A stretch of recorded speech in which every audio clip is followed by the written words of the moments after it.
Vou fazer uma coisa que geralmente eu nunca faço quando começo a falar, que é já pedir para o pessoal que está na internet multiplicar o conteúdo, compartilhar, curtir o vídeo, mandar para os entes queridos, para os grupos de WhatsApp. E eu estou pedindo isso pela primeira vez porque isso tem a ver com o nosso tema de hoje, com o que a gente vai refletir nesse capítulo 18 do Evangelho, essa mensagem do Simeão que nos convida a refletir sobre reconhece-se o cristão pelas suas obras. Antes de começar a falar sobre essa passagem do Evangelho, que está lá no capítulo Muitos os chamados, poucos os escolhidos, eu queria primeiro resgatar, e quem acompanha aqui as nossas palestras nas quartas-feiras, sabe que eu gosto de fazer um pouco disso, né? Fazer uma conexão entre as coisas que estão relacionadas ao tema. E eu queria resgatar um pouco do quem é Simeão. Que espírito é aquele que tem duas mensagens no Evangelho segundo o Espiritismo e se apresenta com esse nome, fazendo parte da equipe do Espírito de Verdade, e que lá no capítulo 10 traz uma mensagem sobre o perdão das ofensas e agora nos traz essa mensagem sobre como se reconhece um cristão. Simeão, um dos profetas do Novo Testamento. Sabemos que no Novo Testamento, o que nós cristãos chamamos de Novo Testamento, não existem muitos profetas, eles populam bastante as escrituras do Velho Testamento. Mas esse em específico, Simeão, é um profeta muito importante, porque ele era um ancião que o anjo, o Espírito Santo, o Espírito de Deus, falou para ele que ele não morreria até conhecer a salvação de Israel. E ele já muito idoso, você imagina o quanto que ele não queria conhecer logo Jesus, que o quanto ele não queria desencarnar, porque ele estava muito idoso. E um belo dia ele foi até o templo, num dia em que Maria e José levaram o Jesus para que fosse apresentado a Deus, e lá, por fim, ele reconheceu Jesus, colocou o Cristo nos braços, ainda criança, e falou que dali partiria a salvação de Israel. Tem um trecho que eu quero ler para vocês curto, que é o que ele falou para Maria naquela ocasião, que eu vou pedir permissão aqui para ler para vocês. Ele falou: eis que é posto para queda e elevação de muitos em Israel, e para sinal que é contraditório, e uma espada transpassará também a tua própria alma, para que se manifestem os pensamentos de muitos corações. Isso está no Evangelho de Lucas, no capítulo 2, entre o versículo 34 e 35, e ele já fala sobre a polêmica que aconteceria em Israel com a chegada do Cristo.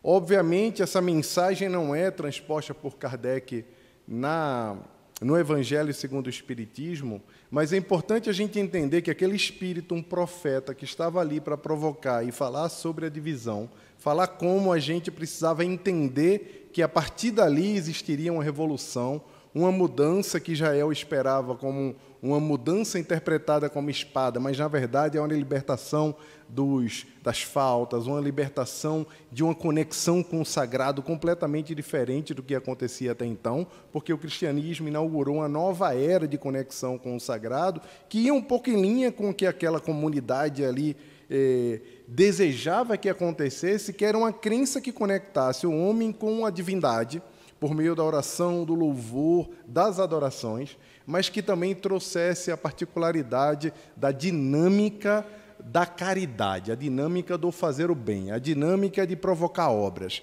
a dinâmica de uma crença que provocasse uma mudança social e que mudasse o olhar, a forma como o religioso encarava o mundo, não se subdividindo.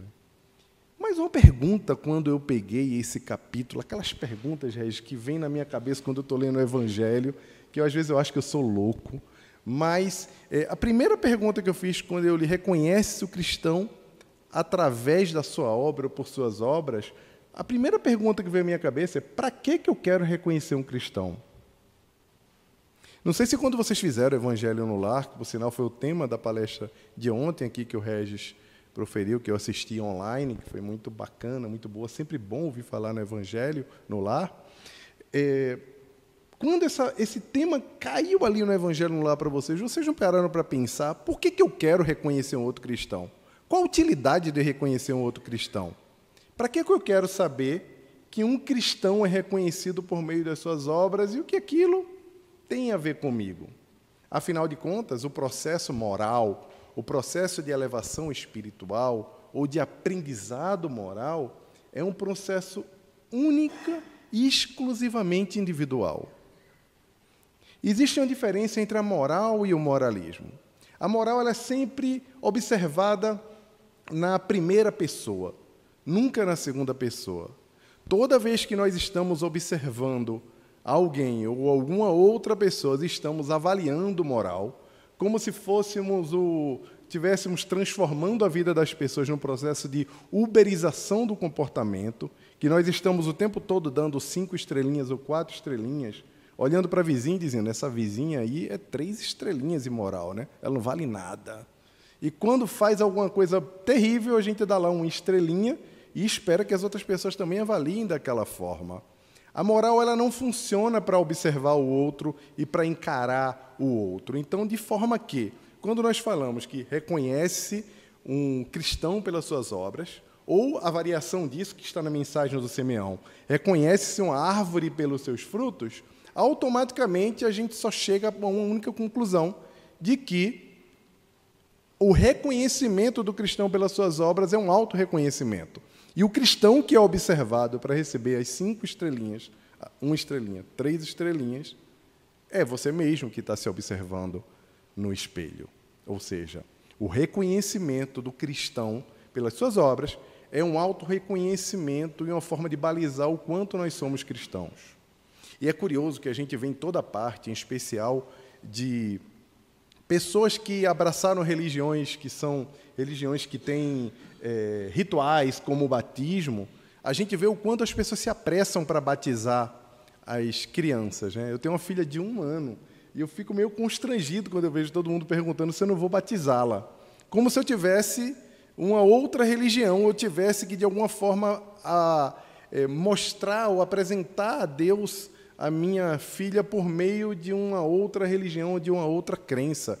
E o mais curioso é que, via de regra, pessoas que não praticam e não abraçam aquela religião querem fazer esse batismo para poder proteger ou para transformar aquela criança em religiosa, sem sequer, para si mesmo, terem abraçado aquela religião.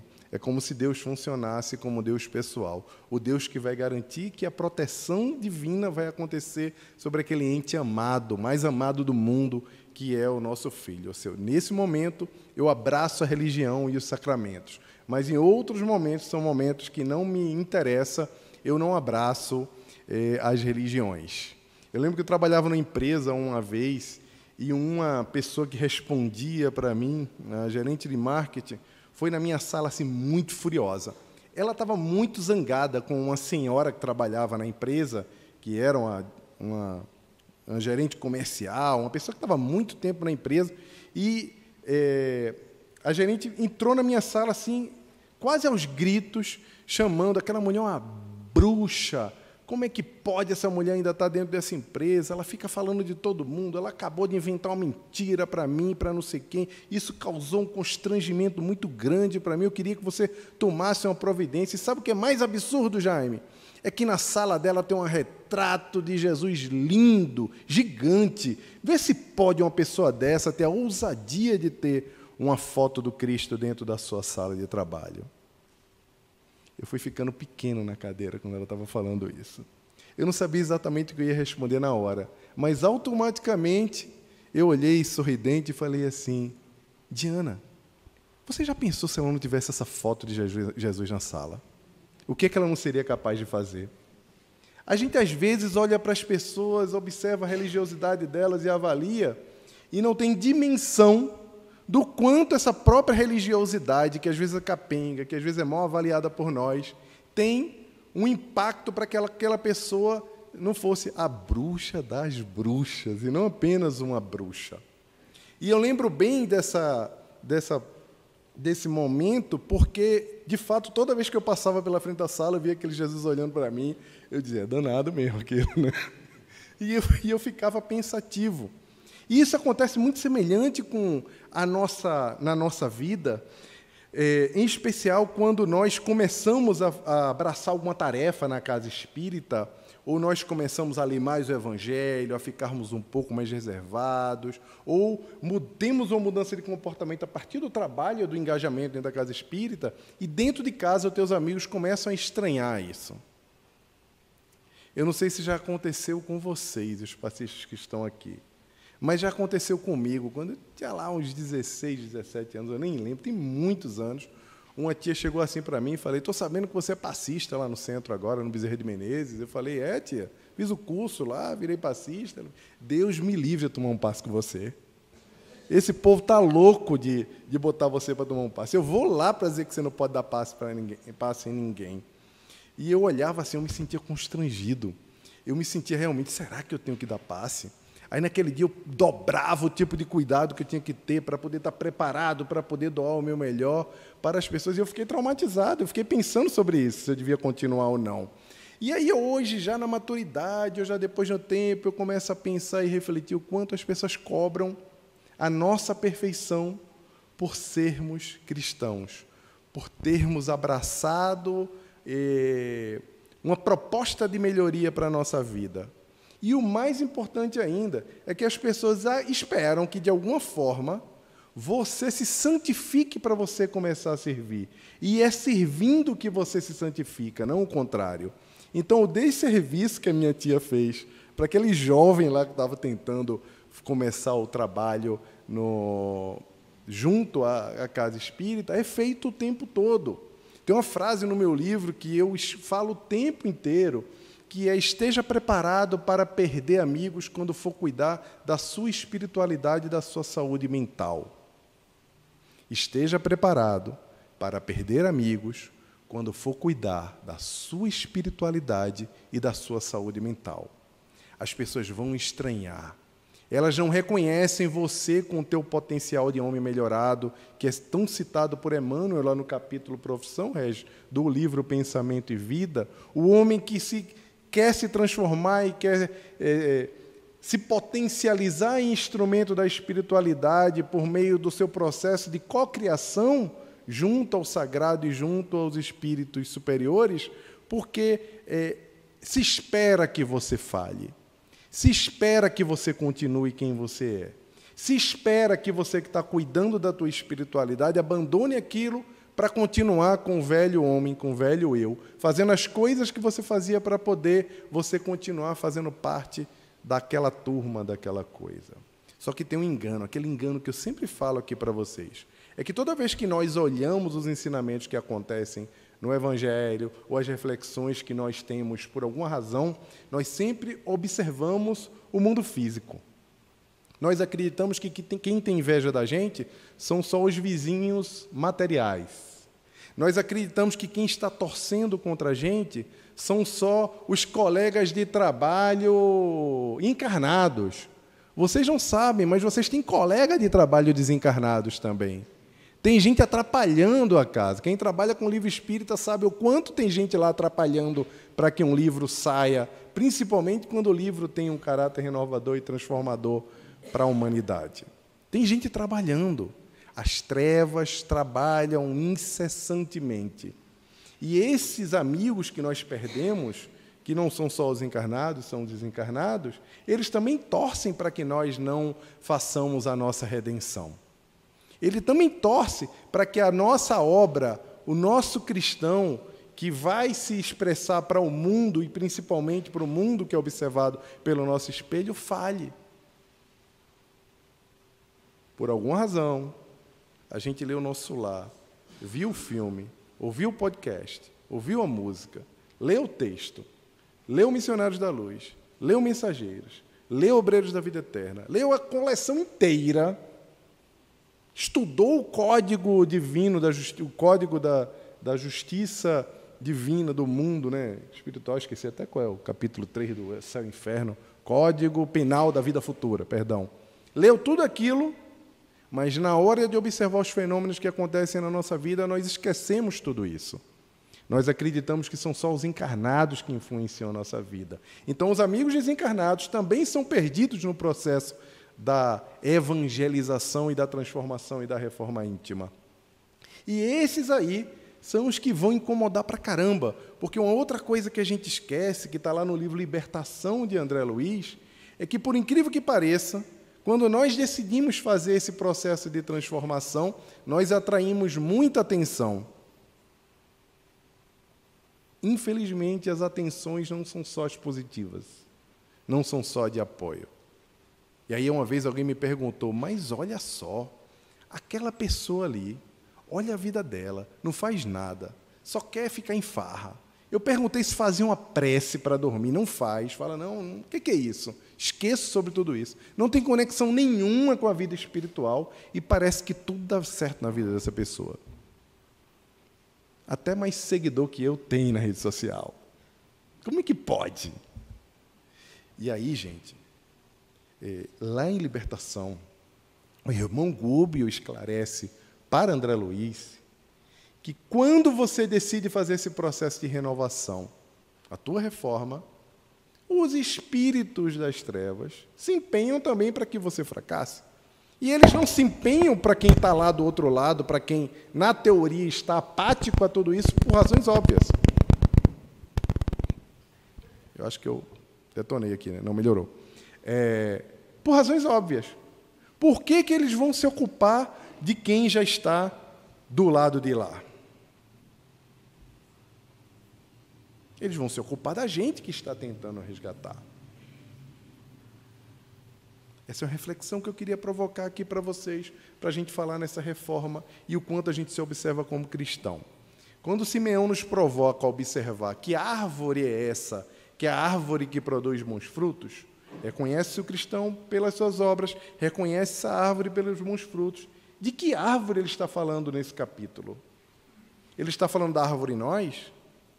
Infelizmente, nós temos uma mania, um vício, ou talvez uma linha de pensamento sobre a religiosidade e a conexão com o sagrado, herdada do pretérito, observada de outras crenças que existem aqui na Terra, de que a religiosidade acontece com algumas particularidades, que são particularidades que não são abraçadas ou ensinadas pela doutrina espírita.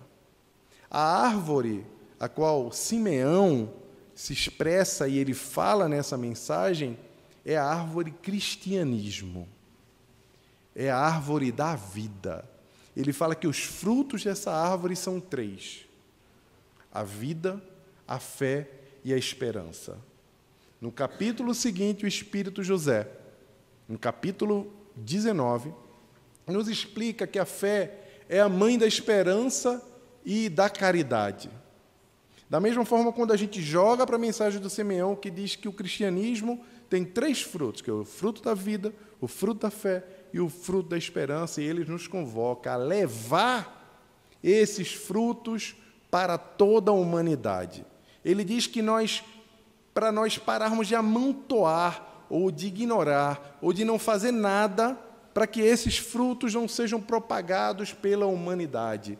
Ele não fala na caridade.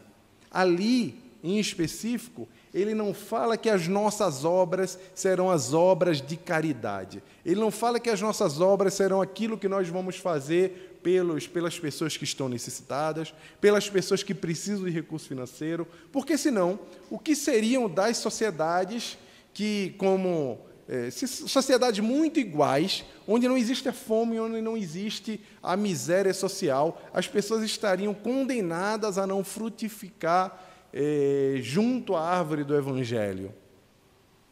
Faz sentido aqui para a gente, mas não faz sentido na universalidade.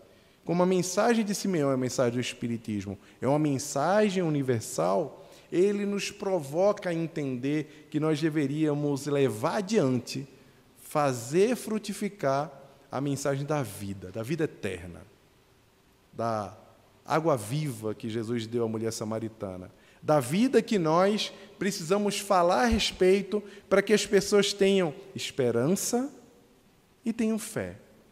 Porque a fé é esse movimento de conexão com Deus, com o sagrado.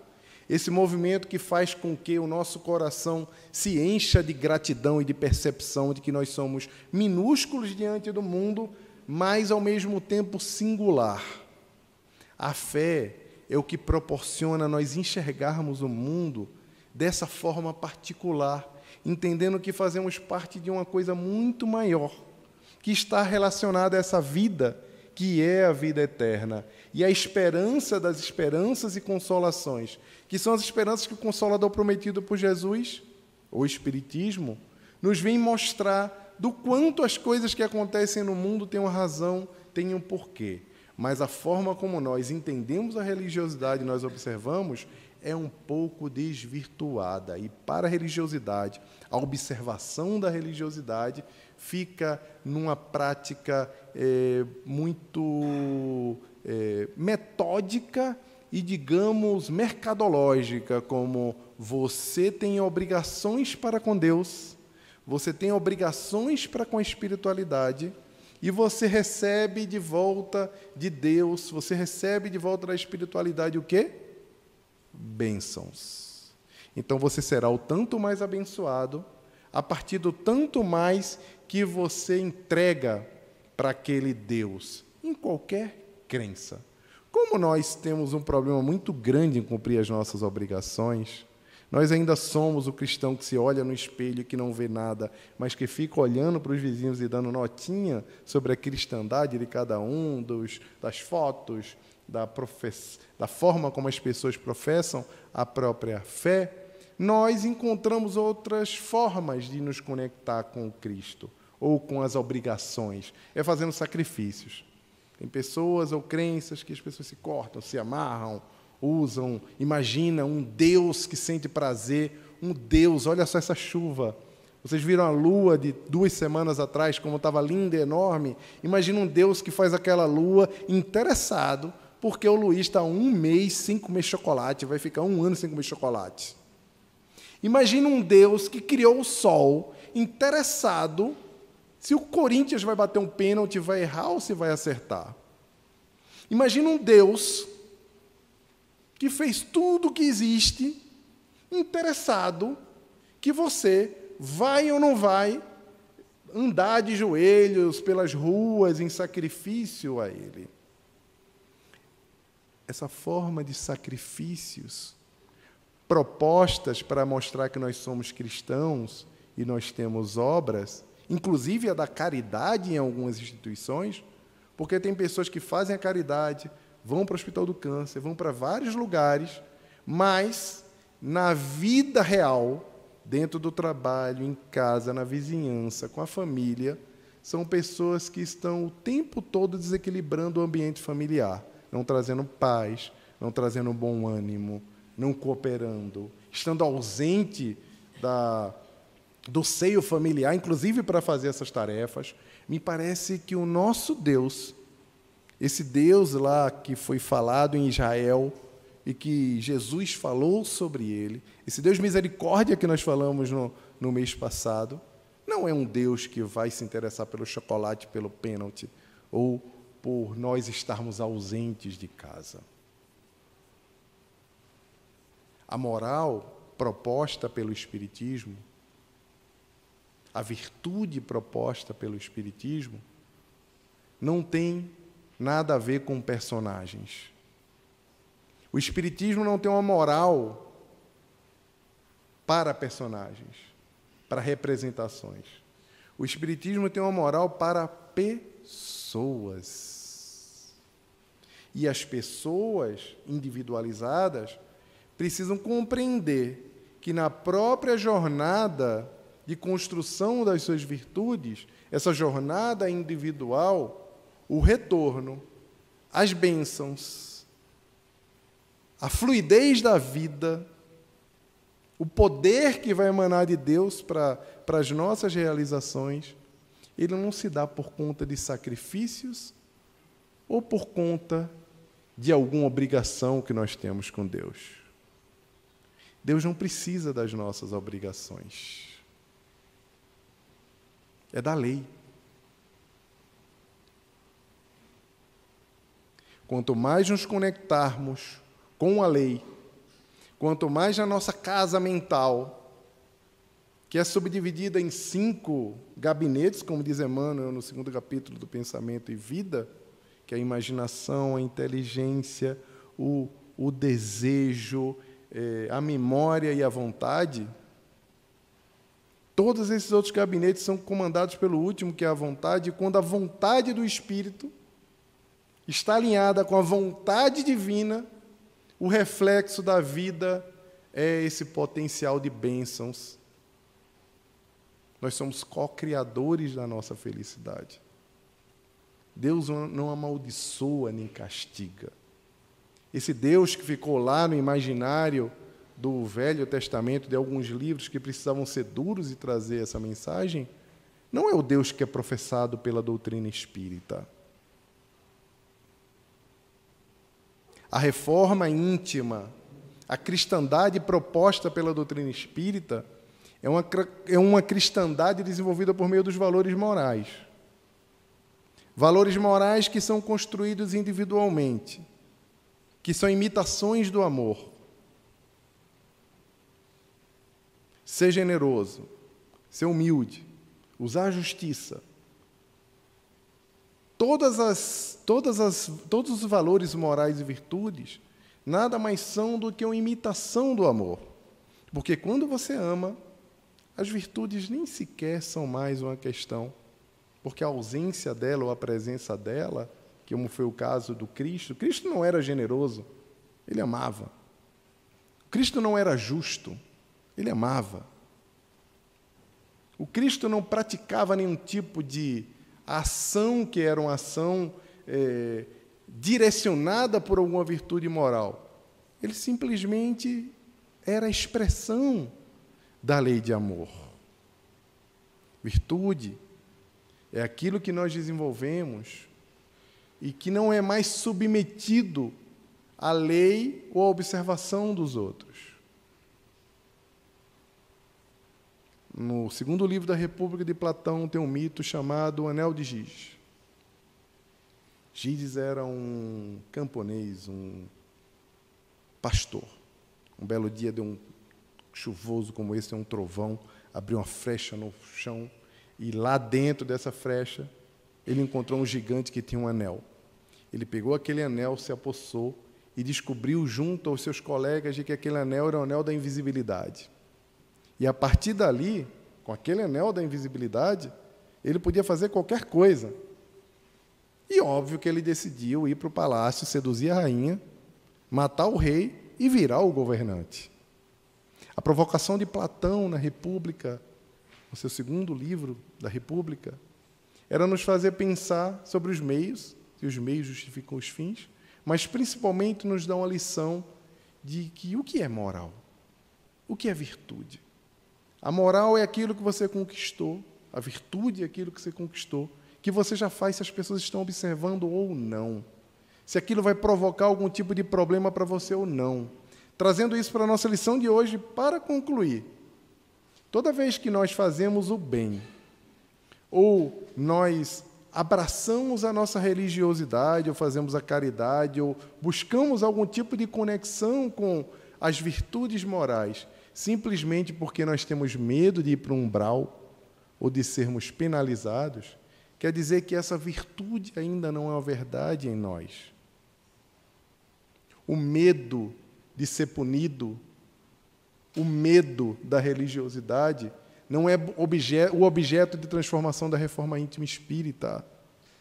A reforma íntima proposta pelo Espiritismo, a cristandade proposta pelo Espiritismo, é a cristandade da multiplicação da vida eterna, da esperança, da fé, da conexão integral com a lei divina, vivendo a vida de uma forma digna, indo para o trabalho e não passando a perna em ninguém, sendo um bom amigo, sendo um bom marido, sendo um bom filho, sendo um bom colega, um bom recurso, deixando alegria onde quer que nós estivermos e onde quer que nós passarmos, sendo pessoas livres, vivendo Cristo em nós como Ele viveu, porque muitos são chamados e poucos são os escolhidos.